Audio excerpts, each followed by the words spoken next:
शिव शंभु, जय सदाशिव, तेरी सदा ही जय। सावन महात्म्य कथा श्रृंखला 7वां अध्याय। मंगलवार की व्रत कथा। भगवान सदाशिव ने श्री सनत कुमार से कहा, अब मैं मंगलवार के व्रत का महात्म्य सुनाऊंगा। ध्यान पूर्वक सुनो। इस व्रत के करने से वैधव्य का नाश होता है। विवाह उत्तर 5 वर्ष तक इस व्रत को करना चाहिए। इस व्रत का नाम मंगला गौरी व्रत है। यह व्रत ताप का नाश करने वाला है। विवाह के पश्चात पहले मंगलवार के दिन इस व्रत को आरंभ करना चाहिए। पुष्प मंडल का निर्माण करके उसे कदली स्तंभों से शोभित करना चाहिए। मंडप में देवी की सोने की प्रतिमा बनवाकर स्थापित करनी चाहिए।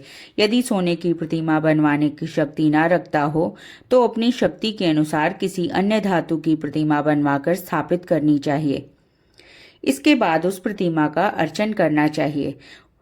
उस मंगला गौरी की प्रतिमा का 16 उपाचारों और 16 दुर्वा दलों से, 16 चिड़चिड़ा दलों से, 16 चावल और 16 चने की दालों के दानों से अर्चन करना चाहिए। 16 बत्तियों का एक दीप होना चाहिए अथवा 16 दीप जलाकर भक्ति द्वारा दही तथा चावलों का नैवेद्य समर्पण करना चाहिए। देवी की मूर्ति के पास सिल लोड़ा रखना चाहिए। इस तरह 5 वर्ष तक व्रत करना चाहिए। फिर उद्यापन करके माता को बायना देना चाहिए। अब बायना के संबंध में सुनो। मंगला गौरी की एक पल सोने की प्रतिमा बनवानी चाहिए या आधे पल या आधे से आधे पल की प्रतिमा बनवानी चाहिए। अपनी शक्ति अनुसार सोने अथवा चांदी के घड़े को चावलों से भरना चाहिए। उस घड़े के ऊपर पहनने के कपड़े या चोली रखनी चाहिए। देवी के नज़दीक, जैसे कि मैं ऊपर भी कह आया हूँ, सिल लोड़ा रखना चाहिए। यह सिल लोड़ा चांदी का होना चाहिए। इस प्रकार माता के लिए बायना देना चाहिए। फिर 16 सुहागन ब्राह्मणियों को भोजन करवाएं। हे सनत कुमार, इस प्रकार व्रत करने से 7 जन्म तक अटल सौभाग्य तथा पुत्र पौत्र एवं संपत्ति आदि सब अपने आप प्राप्त हो जाया करते हैं। सनत कुमार ने भगवान श्री सदाशिव से पूछा, प्रभु, इस व्रत को पहले पहल किसने किया था और इसके करने से किस फल की प्राप्ति हुई थी? कृपा करके मुझे उस व्रत के संबंध में इस प्रकार बतलाएं जिससे इस व्रत में मेरी श्रद्धा हो जाए। भगवान श्री सदाशिव ने कहा, हे सनत कुमार, प्राचीन काल में कुरु देश में श्रुत कीर्ति नामक एक राजा शास्त्र ज्ञाता, कीर्तिमान और शत्रु रहित था। वह 64 कलाओं को जानने वाला तथा धनुर्विद्या में निपुण था। उसके यहाँ संसार की किसी वस्तु की कमी नहीं थी। कमी थी तो केवल एक संतान की। संतान प्राप्ति के लिए वह दिन रात यत्न करता रहता था। उसने संतान के लिए देवी की आराधना भी की। एक दिन रात यत्न करता रहता था। एक दिन देवी ने उसके आराधना से प्रसन्न होकर उसे साक्षात दर्शन दिए और कहा, हे श्रुतकीर्ति, वर मांगो। राजा श्रुतकीर्ति ने कहा, माँ, यदि आप मुझ पर प्रसन्न हैं तो मुझे एक पुत्र दें। आपकी कृपा से मेरे यहाँ धन धान्य आदि किसी चीज की कमी नहीं। बस एक पुत्र सुख को छोड़कर मेरे यहाँ सब आनंद है। राजा के वचन सुनकर देवी मुस्कुराई। उसने कहा, राजन, तुमने एक दुर्लभ वस्तु की याचना की है, फिर भी तुमको पुत्र अवश्य दूंगी, लेकिन तुम मेरी बात को ध्यान देकर सुनो। तुम्हारे यहाँ जो पुत्र होगा वह अत्यंत गुणवान भी होगा, किंतु वह 16 वर्ष से अधिक नहीं जिएगा। हाँ, यदि एक सुंदर अथवा विद्याविहीन पुत्र होगा तो वह बहुत समय तक जीवित रहेगा। देवी की बात सुनकर राजा चिंताग्रस्त हो गया। उसने अपनी रानी से बात की और फिर उसकी बात से गुणी संपूर्ण लक्षण युक्त 16 वर्ष की आयु वाला पुत्र मांगा। देवी ने कहा, राजा, मेरे मंदिर के मुख्य द्वार पर आम का पेड़ है। मेरी आज्ञा है कि तुम उस पेड़ से एक आम तोड़कर अपनी रानी को खाने के लिए दो। उसको खाने से रानी को अवश्यमेव गर्भ रहेगा।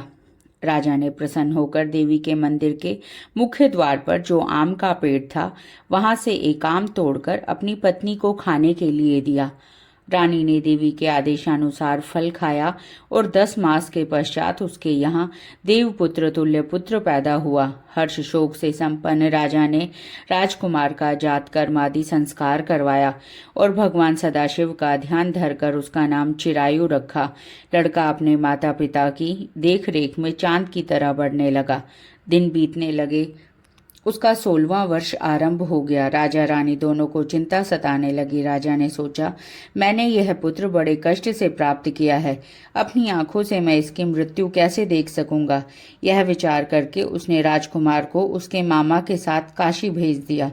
जाने के समय रानी ने अपने भाई से कहा, तुम कार्पटिक वेश धारण करके राजकुमार को काशी ले जाओ। मैंने इसके जन्म से पूर्व भगवान श्री सदाशिव से प्रार्थना की थी कि हे प्रभु, पुत्र प्राप्ति पर मैं उसे जगतपति की यात्रा के लिए भेजूंगे। तुम इसको इसी समय काशी ले जाओ, इसकी देह प्राण की रक्षा करना। रानी का भाई अपनी बहन की बात सुनकर भांजे को साथ लेकर काशी चला गया। कई दिन की यात्रा के पश्चात वह आनंद नगर पहुंचा। वहां पर वीरसेन नामक राजा राज्य करता था, जो कि शास्त्र ज्ञाता, कीर्तिमान तथा शत्रु रहित था। उस राजा की कन्या मंगल गौरी अपने रूप लावण्य के कारण चहुं और प्रसिद्ध थी। मानो वह राजकुमारी आकाश के चांद की तुलना में धरती का चांद थी। जिस समय राजकुमार चिरायु और उसका मामा आनंद नगर में शहर से बाहर के शाही बगीचे में पहुंचे, उस समय राजकुमारी मंगल गौरी अपनी सखी सहेलियों के साथ खेल रही थी। राजकुमार चिरायु तथा उसका मामा खेलती हुई लड़कियों को देखने लगे। खेलती हुई लड़कियों में से एक ने क्रोध में भरकर राजकुमार को डांट दिया।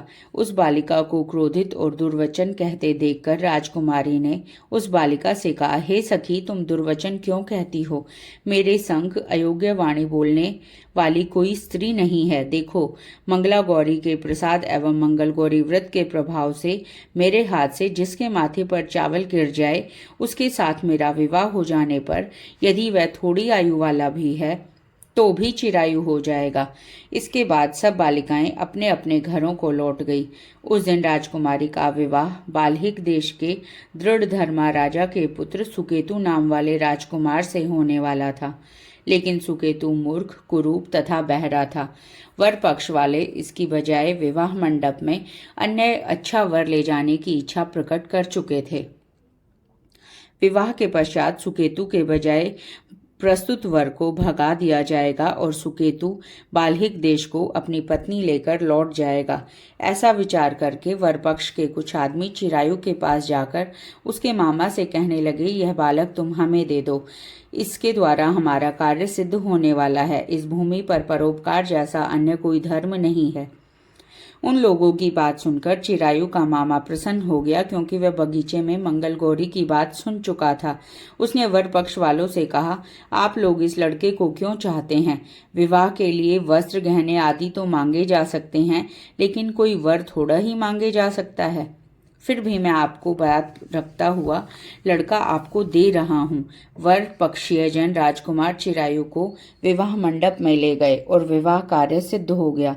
जब सप्तसदी आदि कार्य होने के बाद रात में राजकुमार मंगल गौरी के साथ सोया, तभी उसका 16वां वर्ष समाप्त हो रहा था। ठीक उसी समय काल सांप के रूप में वहां आया। संयोगवश उसी समय राजकुमारी की नींद खुल गई और वह सांप को देखकर मारे भय के कांपने लगी। फिर उसने भय त्याग कर सांप की पूजा की, पीने के लिए उसे बहुत सा दूध दिया, प्रार्थना की। दीन वाणी से उसकी स्तुति मंगल गौरी ने स्तुति करते हुए कहा, मैं उत्तम व्रत करूंगी, मेरे पतिदेव जीवित हो जाएं और चिरंजीवी रहें। देखते ही देखते सांप कमंडल में प्रवेश कर गया। उसकी कूच की चोली से राजकुमारी ने कमंडल का मुख बांध दिया। उस समय राजकुमार अपने शरीर के अंगों को ऐंठते हुए जागकर उठ खड़ा हो गया। उसने राजकुमारी के माता के समीप जाकर लड्डू आदि राजकुमार को खाने के लिए दिए। राजकुमार ने प्रसन्न होकर भोजन किया। हाथ धोते समय उसके हाथ से अंगूठी गिर गई। वह पान खाकर दोबारा सो गया। उसके सोने के बाद राजकुमारी कमंडल को बाहर फेंकने के लिए गई, लेकिन विधि के विधान से बाहर जाते समय चमकते हुए हार की चमक देखकर चकित रह गई। उसने उस घट के स्थित हार को अपने गले में पहन लिया। थोड़ी रात बाकी रहने पर चिरायु का मामा उसे ले गया। चिरायु के जाने के बाद वर पक्षीय जन सुकेतु को वहां से ले आए। मंगल गौरी ने जब सुकेतु को देखा और कहा, यह मेरा पति नहीं है। इस पर वर पक्षीय जनों ने राजकुमारी से कहा, हे देवी, तुम यह क्या कह रही हो? यदि कोई पहचान हो तो कहो। मंगल गौरी ने कहा, रात को मेरे पति ने जो मुझे जड़ाऊ हार दिया है, उस हार के रत्नों की सुंदरता यह बतलाए। यह कोई अन्य ही है।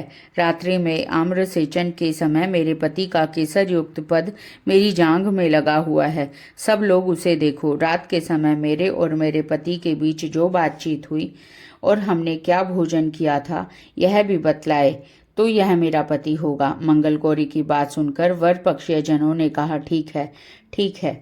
लेकिन सुकेतु उपरोक्त प्रश्नों में से किसी एक का भी उत्तर न दे सका। इस पर कल्याण पक्ष वालों ने उसके साथ राजकुमारी को भेजने से इनकार कर दिया और वर पक्षीय जन अपना समूह लेकर जैसे आए थे वैसे ही लौट गए।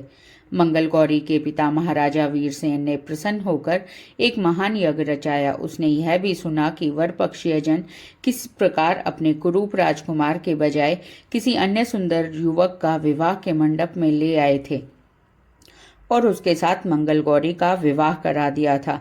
अब मंगल गौरी राजमहल के बरामदे में एक चिक्की ओट में बैठ गई और प्रत्येक आते जाते यात्री को देखने लगी ताकि उनमें कहीं उसे चिरायु दिखाई दे जाए।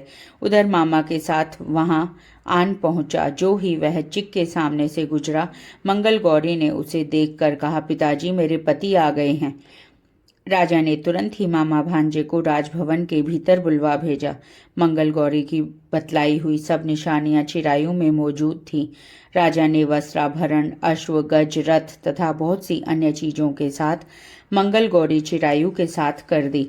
उसके बाद चिरायु राजा वीरसेन से विदा होकर अपनी पत्नी एवं मामा के साथ कुलनंदन सेना सहित अपने नगर को गया। जब उसके माता पिता ने लोगों के मुख से उसकी वापसी के संबंध में सुना तो उन्हें इस बात का विश्वास नहीं हुआ। वह सोचने लगे कि भाग्य के विपरीत कैसे हो सकता है। यह अभी सोच ही रहे थे कि राजकुमार चिरायु ने माता पिता के चरणों में प्रणाम किया। माता ने उसका सिर सूंघा और उसके आनंद का कोई पारावार न रहा। फिर उसने पुत्रवधू को अपनी गोदी में बिठाकर उससे सारा हाल चाल पूछा। भगवान शंकर बोले, हे महामुने, मंगल गौरी ने उसके व्रत महात्म्य और पिछला समस्त घटनाक्रम बतलाया। हे सनत कुमार, मंगल गौरी के कारण ही तभी से यह व्रत मंगल गौरी के नाम से प्रसिद्ध हुआ। इसे जो कोई भी सुनेगा अथवा इसका कीर्तन करेगा, उसके सभी मनोरथ सिद्ध हो जाएंगे। इसमें तनिक भी संशय नहीं है। श्री सूत जी बोले, हे ऋषिगण, भगवान शंकर ने सनत कुमार से इस व्रत को कहा और वह इस कार्य की सिद्धि वाले व्रत को सुनकर गदगद हो उठे। इसको सुनने से परमानंद की प्राप्ति होती है। जय शिव शंकर। धन्यवाद।